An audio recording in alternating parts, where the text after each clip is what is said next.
Maria Pappi tässä, moi. Toinen Sotkamon kokonainen päivä meneillään. Käväsin tuolla tai muutaman tunnin olin tuolla työpaikalla. Ja tässä videossa kerron sieltä ja vähän sen jälkeenkin. Eilen kun kuvasin sen My Dayn, niin näytin sitä pihaa silloin. Mutta kyllähän sitä tuli sitä lunta pikkusen lisää. Ja jos tästä nyt näkyy, niin sitä tulee koko ajan lisää. Nyt on tosiaan toinen päivä. Minulla siis toinen työpäivä livenä Sotkamossa. Ja se oli semmonen vähän kalenteriasioita ja muuta tutustumisjuttuja. Niin kävin myös hieman shoppailemassa. Tuo äsken vähän katkesi vahingossa tämä video,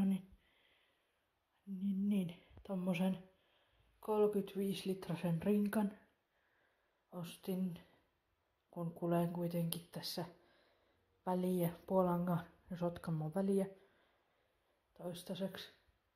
Ja mulla ei ole täällä pesukonetta, niin, ja sitten kun tuo kulkee minun kanssa ja sen laukkua tai sitä kuljetuskoppaa pitää kädessä kantaa, niin arvelin, että tommonen reppu olisi ihan kiva.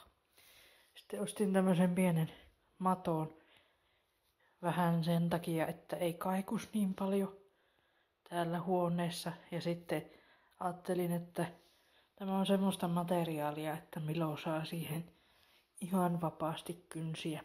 Ja minä tietenkin siivoan sitä sotkua sitten, mutta eipä hän niin paljon kynsisi tuota sohvaa. Siis tuota sohvaa. On vissiin vähän mielissään tuosta kerta.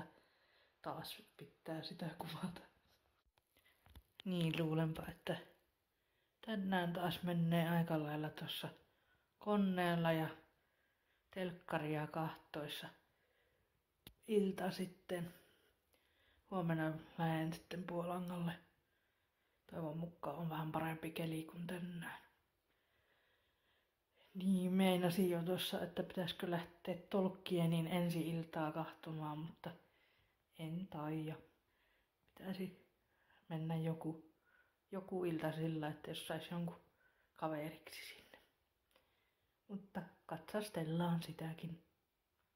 Tämä oli tämmönen pikainen sää- ja shoppailuhommeli tällä kertaa. Edelleen, jos haluat seurata Pikkupapien seikkailuja Sotkamossa, niin tilaa kanava. Moi moi!